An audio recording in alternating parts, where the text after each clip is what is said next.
Welcome to the Multiply Your Success podcast, where each week we help growth-minded entrepreneurs and franchise leaders take the next step in their expansion journey. I'm your host, Tom Dufour, CEO of Big Sky Franchise Team. And as we open today, I'm wondering if you consider yourself lucky, or do you consider yourself to have earned it by working hard and making good choices? Or maybe is it a little bit of both?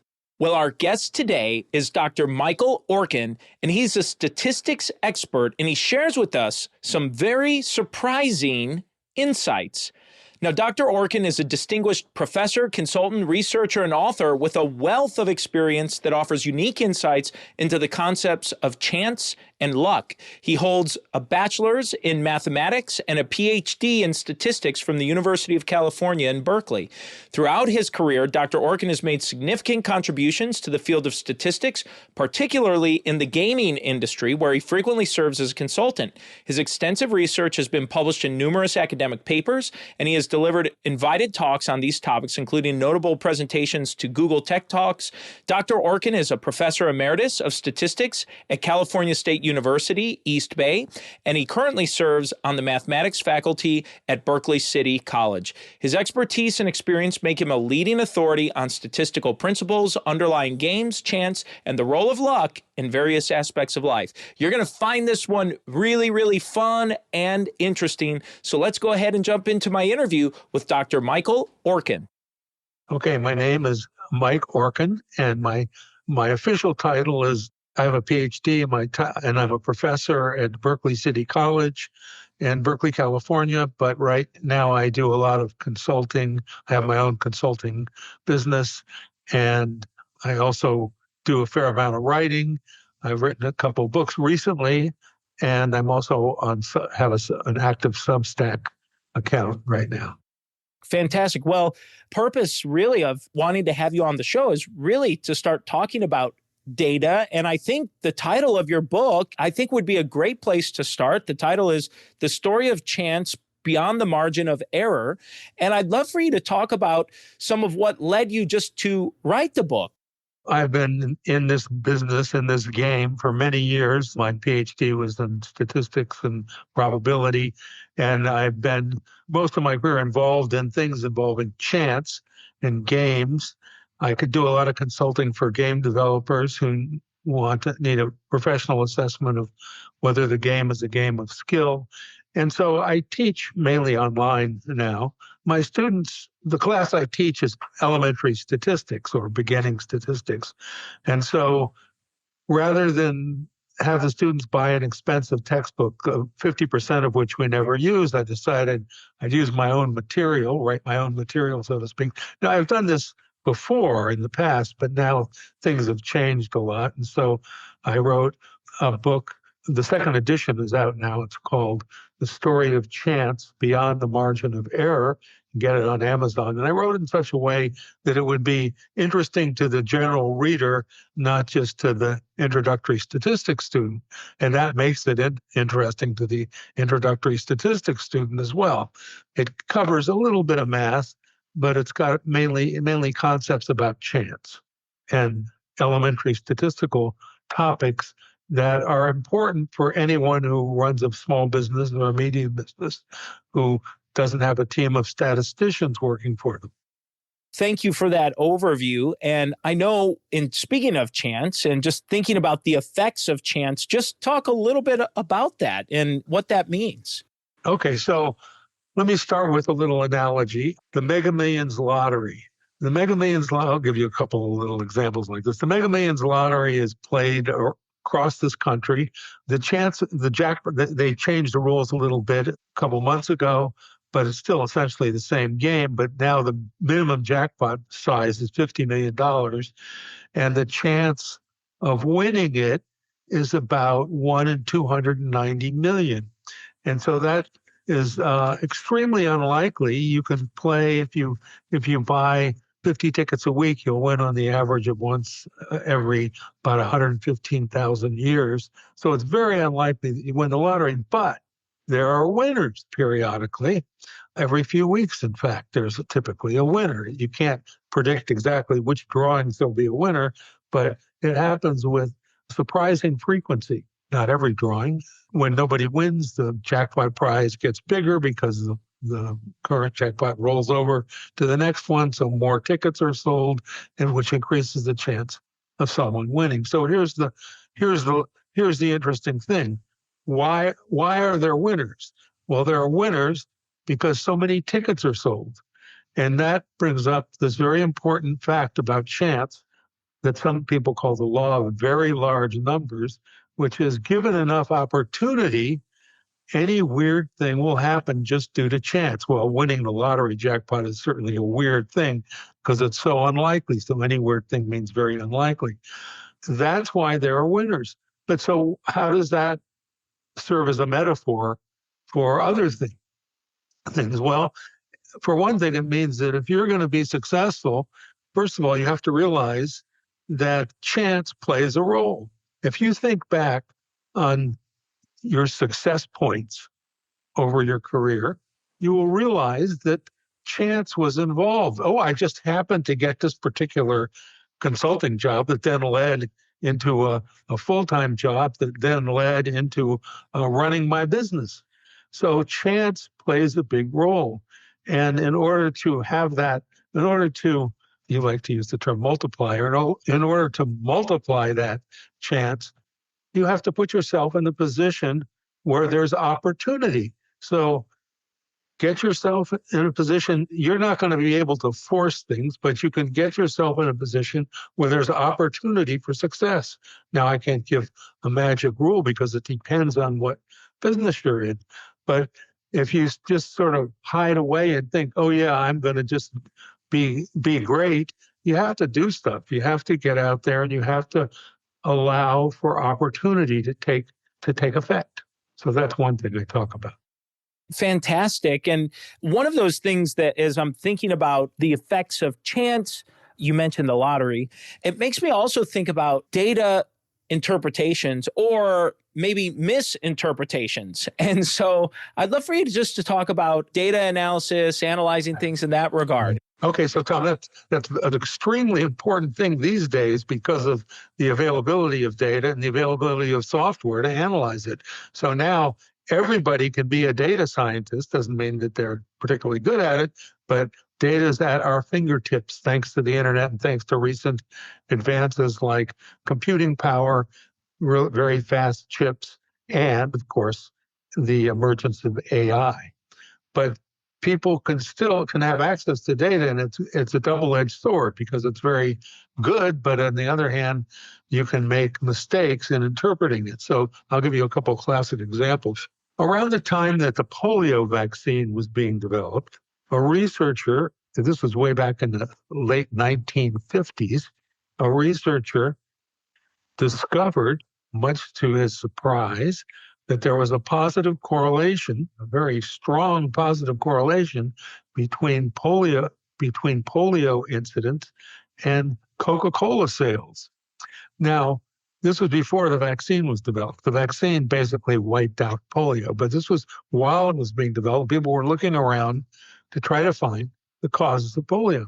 So this got a lot of press because there are lots of people who think that, junk food and soft drinks are not good for you, which may be true.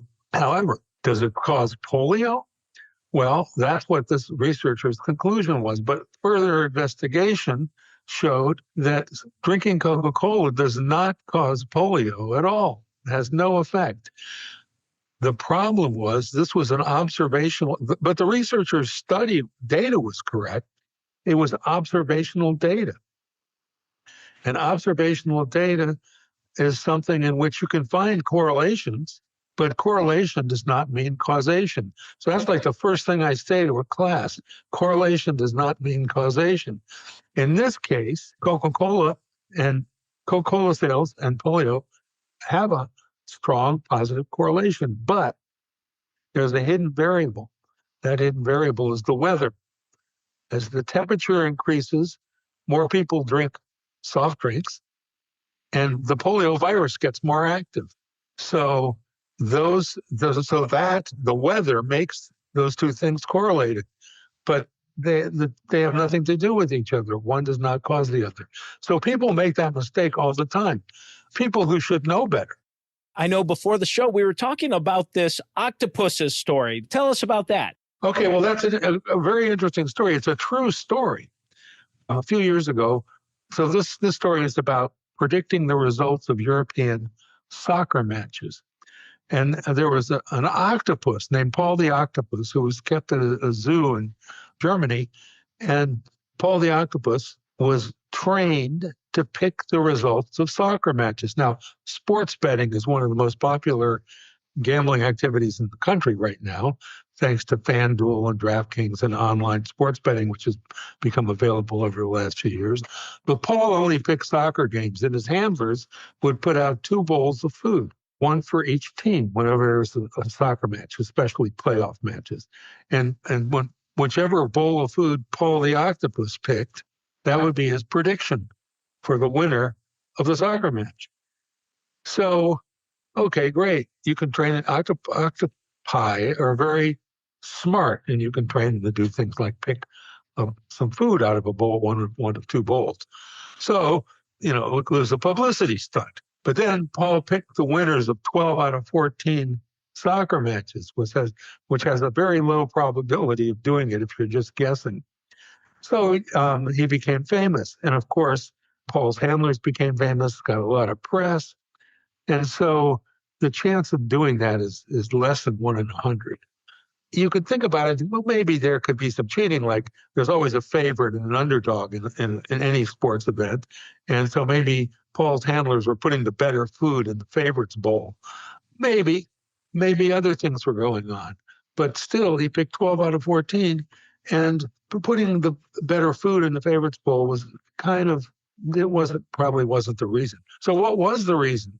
Well, maybe Paul was skilled. Octopi are very smart animals, as I said. But there's another reason, and it's the same reason that people win lottery jackpots. Namely, it turns out there were lots of other animals predicting soccer matches. There was a deaf cat in Russia. There was a monkey. There was all kinds of other animals. So the question is, why do people win lottery jackpots? And the answer is because so many tickets are played. And the correct question isn't, what's the chance that this guy won? It's, what's the chance that someone wins, which grows as more people buy tickets? Well, the same with Paul. When you add in all the other animals, and you ask the question a little differently and say, what's the chance that some animal wins? Then that probability becomes much larger.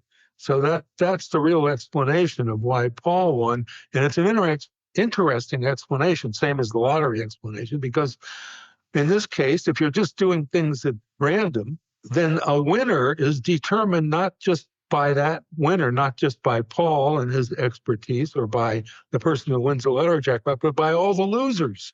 Because the more losers you have, the more likely it is that someone or thing will be the winner. So that's another example of this weird phenomenon about chance that's given enough opportunity, that is, in this case, lots of animals predicting soccer matches, there will be, any weird thing will happen just due to chance, or in this case, there will be a winner. So that's the story of Paul, which is the same as the story of the lottery. You started talking a little bit about some of the common misconceptions around these areas. Are there others you think might be worth noting or discussing here? The landscape has changed over the last 2 years because of the computing power, because of the ability to do things on a computer. And so that's something that people have to realize. And if you're trying to be successful nowadays in running your business, then you have to open yourself up to, so of course your skill is obviously a key part of it, but there's also a chance element. And nowadays you have to sort of expose yourself to opportunity and make sure you're out there, and getting publicity or just getting your brand known is different than it was, say, even 10 years ago, because now there are podcasts, as we know, and there's Substack. I have a Substack, but it's just to promote some of my writing. That's one element. People nowadays, need to understand that the way of getting your brand known is different from the way it was just a few years ago. Also, artificial intelligence, AI, is an extremely powerful thing, but it makes mistakes. So you can just look up AI hallucinations on Google and find all kinds of situations where that happens. So you have to take AI with a grain of salt. Having large amounts of data presents another issue, and it's a good thing, but I mean, having large amounts of data is a good thing. But a few years ago, a friend and I wrote some software to find patterns in football games. Professional football, we also do professional basketball, NBA, NFL. We found these incredible patterns. By patterns, I mean like, oh, the New England Patriots won 10 times out of 11. When they were playing on the road, they'd lost a previous game and they were underdogs or something like that. I just made that. So that's called a situation. We didn't write this program to become sports bettors. We wrote it to demonstrate what searching data or data mining can do in terms of finding crazy patterns just due to randomness. So you have to be careful when you find crazy patterns that they may just be due to chance and the fact that data is so widely available and lots of data and the ability to search it. So here's another example. Most of you out there may probably have heard of SBF, or Sam Bankman-Fried, as his name is, who was the crypto king a few years ago. Crypto's back in the news these days because there's lots of people who want to make crypto important. But Sam Bankman-Fried was one of the originators, and he had a couple of websites, and he's a young guy. He went to MIT, he had a degree in physics and math, and he's a very smart guy. And by the age of 30, he was a billionaire because of his crypto websites and because of his activity in buying and selling different crypto stocks. So a guy named Zeke Faux wrote a book called Number Go Up. It was all about Sam Bankman-Fried, and he interviewed him many times in numerous interviews. And it turns out that Sam Bankman-Fried knew about certain things in the laws of chance. Namely, there's something called expected value, or EV.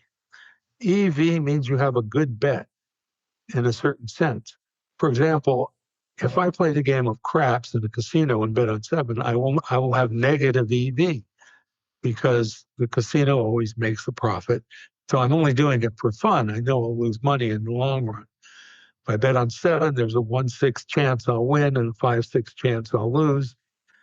And the payoff odds are 4-1, so the casino has a 17% EV. That is, the casino has a positive expected value. So what does that say? It doesn't say anything about me getting lucky on the next bet. What it says is that if I do this over and over again, I'll eventually lose, and the casino will eventually win.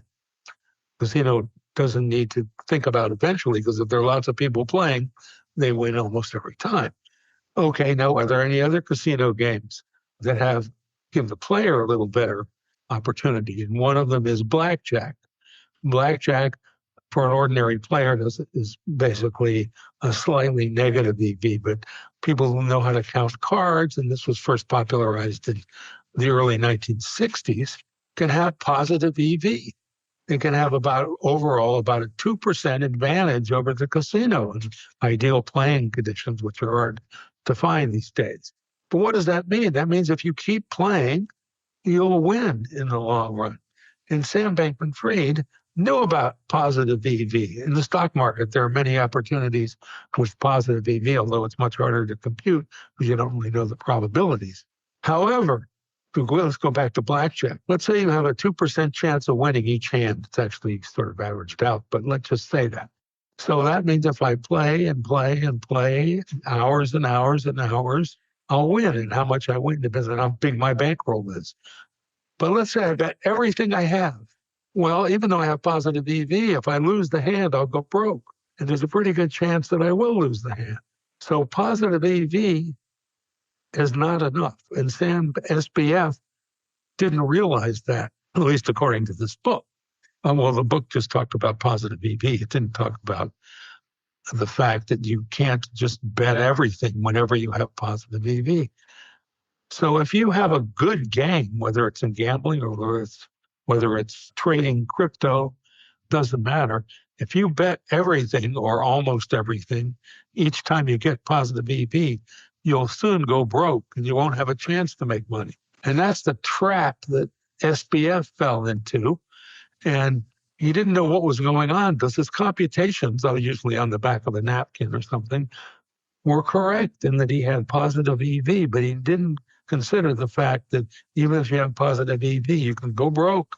And so instead of reassessing what was going on, trying to figure it out, he kept betting more and more, which is sort of like the double up strategy, which is another very bad thing to do in gambling. You should never, some people call it double down strategy. That's not a good thing to do, just like not employing proper money management is not a good thing to do. And Sam Bankman-Fried started borrowing other people's money to bet with, thinking that since he has positive EV, he's got to win. That didn't happen. And he went down the slippery slope of doing things he shouldn't do to get more funds. And he wound up in prison, which is where he is today. Now, there's a money management strategy developed. It's called the Kelly system. It was developed by a mathematician named John Kelly back in the 1950s. That says you should use, if you're going to start taking risks when you invest, which is what every small business has to do, you should be careful. Even if you have positive EV, you should only always bet a fixed fraction of your money. Now, sometimes that's easy. Sometimes that's not so easy to figure out how to do that. But in blackjack, it turns out, or in games that are just win-loss games, that you should bet the fraction, a very simple fraction of your money. And that means that as you make more and more money, you bet more and more. And as you lose, which you are going to lose some of the time, you bet less and less. That's called a fixed fraction betting system. It's called the Kelly system. Ed Thorpe, who popularized blackjack, wrote a book about the Kelly system as well. But that's another big mistake that people make when they're trying to make smart investments and they see they have positive EV or maybe intuitively figure out, hey, this is a good investment opportunity. They invest too much and they take a big risk of going broke before they have a chance to realize the fact that they really do have a good investment opportunity. How can someone get a copy of your book or connect with you or learn more about what you're doing? My book, The Story of Chance Beyond the Margin of Error, is available on Amazon. You can also go to my website, which is drmikeorkin.com, and I have a link to get the book there. And then if you go to Substack and look me up, my Substack is called The Neutral Zone because I try to be neutral about things like politics. And so those are the best. I'm on LinkedIn too, but if you just go to my website, drmikeorkin.com, or just go straight to Amazon and look me up, you can get my book there. It's a paperback. The Story of Chance Beyond the Margin of Error. Well, Dr. Mike, this is the time in the show, and we like to ask every guest the same 4 questions. Okay. And the first question we ask is, have you had a miss or two on your journey and something you learned from it? I've had a couple of misses in my journey, but now I've always wanted to do what I'm doing right now. So that's an important thing. From the time I was in college, I just sort of drifted from one, thing that I liked to another, but all in the same field of probability, chance, statistics. But there were a couple of, one thing that was a miss. I was a professor for a long time at a California State University, and then I was offered a nice job by a consulting company that does statistical analysis, a big company that has offices all over. And I found myself in this position where I wasn't able to be creative. I just had to do whatever the company wanted. And I mean, I understand the company's position, but it was definitely a miss. I was there for more than a year, but it was like keeping me from doing what I wanted to do, even though the general area was the same. So that was a big miss because it made me very uncomfortable with what I was doing for at least a year. So I would chalk that up to a miss. I had a couple consulting jobs that I guess I would call a miss. I didn't like the way they turned out. But the main one, I think, we're just talking professionally rather than other areas, I would have to say that that was the big miss. Let's talk about a make or a win or a highlight. I had another consulting job. Some were highlights, some weren't, but this was a highlight way back a long time ago, before the internet had become available. And I was working with some attorneys in a mass murder case to do some statistical stuff. So they asked me to now I'm not a programmer, I'm not a coder as it's called these days, but I know a little bit about it. And back then, coding wasn't so automated. Now you can have AI write programs for you. But the idea was to write a search engine, because this trial was a retrial of someone who had been convicted of 25 mass murders. His name was Juan Corona. It happened in Northern California a long time ago. But I had the opportunity to write the search engine for 50,000 pages or so of police reports that would allow the attorneys and the judge and whoever wanted to use it search through and say, well, what happened at the Guadalajara Cafe? Or when was the machete involved? So it was great fun, and I got to learn a programming language, and I got to write. Now because of that consulting experience, I learned how to write a search engine similar to what's on Google now. Not AI, however. I went back to my teaching and other consulting, and so not much ever came of it. I've had a couple of other, and then the internet came along, and then I was going to be partners with these attorneys, and for some reason that just didn't happen. We sort of had a falling out. But anyway, the upshot of it was that I learned a lot of stuff and have been able to use it in some of my other work. But I did not become, my software did not become a widely used search engine, unfortunately. Dr. Mike, the name of the show is Multiply Your Success. And I'd love to know if you used a multiplier to grow yourself personally, professionally, or any organizations you've run. Well, there have been a few things over the years, but I'll talk about most recently the whole notion. So one of the things that everyone who has a business needs to know, whether it's a consulting business or a fast food business, it doesn't matter. The thing you need to know is how to brand yourself and how to get out there.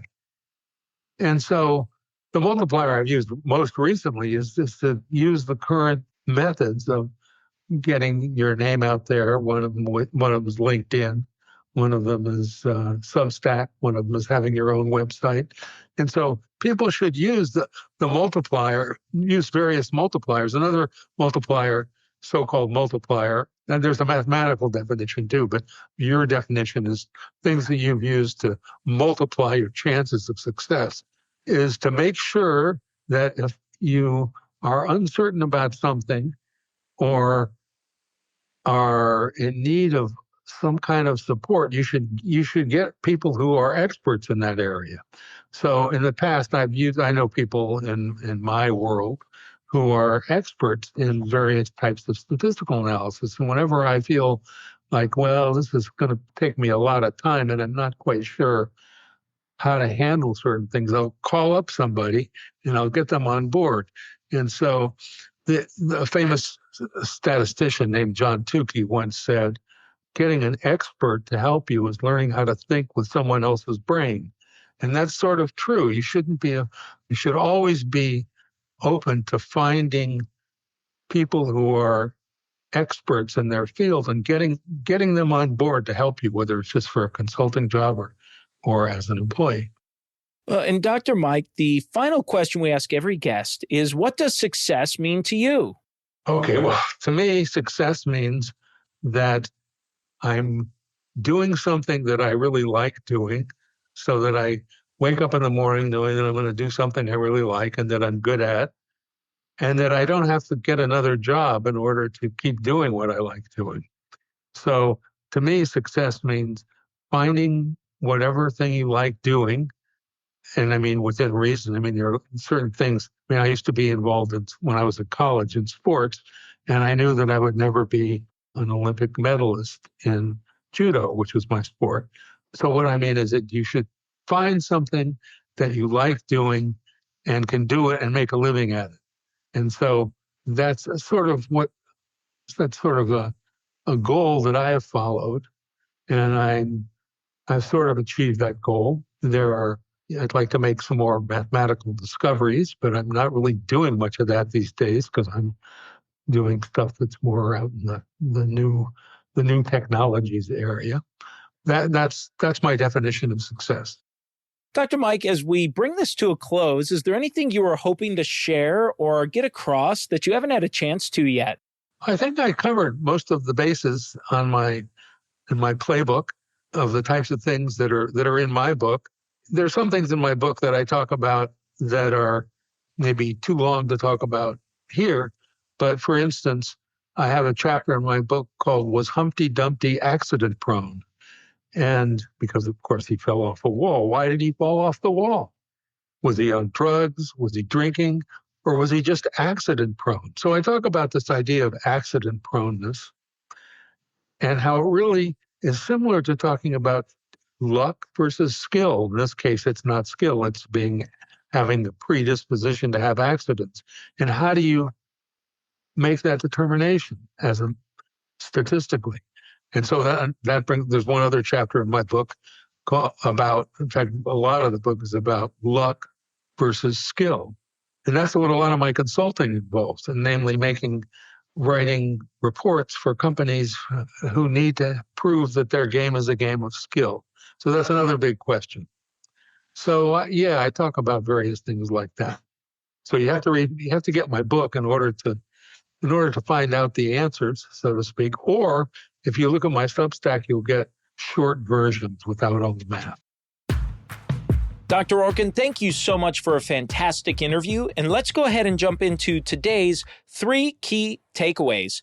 So takeaway number 1 is when he talked about chance. And he gave that analogy of winning the lottery. And he said for the Mega Millions, he said the chances are about 1 in 290 million that you would win that.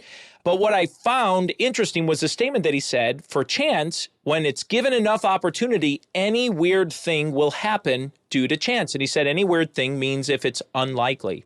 Takeaway number 2 is when he talked about the difference between causation and correlation, and he gave that example of polio and drinking soda. And he said one researcher concluded that drinking soda pop caused or increased the cause of polio.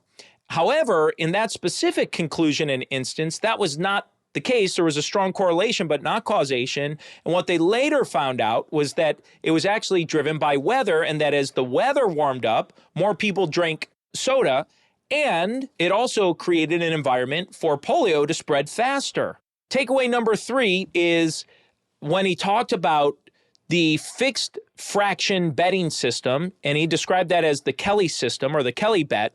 And essentially, I thought this was just a great little summary here, but essentially to me, it's don't put all your eggs in one basket. I thought that was an interesting statistical discovery that was discovered here in the 1950s or 60s, I believe he said. And now it's time for today's win-win. So today's win-win is it luck or is it skill? What it seems like is it's maybe a little bit of both. And I liked when Dr. Orkin said that in order to increase your chances in life and finding success, you need to put yourself in positions where opportunities can occur, therefore creating more chances for you to be successful. So I think that's great. And thinking about, okay, well, how can we apply this to what we do? Maybe in your own business, giving yourself more opportunities and more chances by increasing your marketing or adding new staff, bringing new opportunities your way to increase those chances. But like he said, you can't just hide under a rock or hide in a cave somewhere. You have to put yourself and make an attempt to put yourself in a position for that to happen. So I thought that was just a great conclusion there. So that's the episode today, folks. Please make sure you subscribe to the podcast and give us a review. And remember, if you or anyone you know might be ready to franchise their business or take their franchise company to the next level, please connect with us at bigskyfranchiseteam.com and schedule your free, no obligation consultation to talk a little bit further. Thanks for tuning in, and we look forward to having you back next week.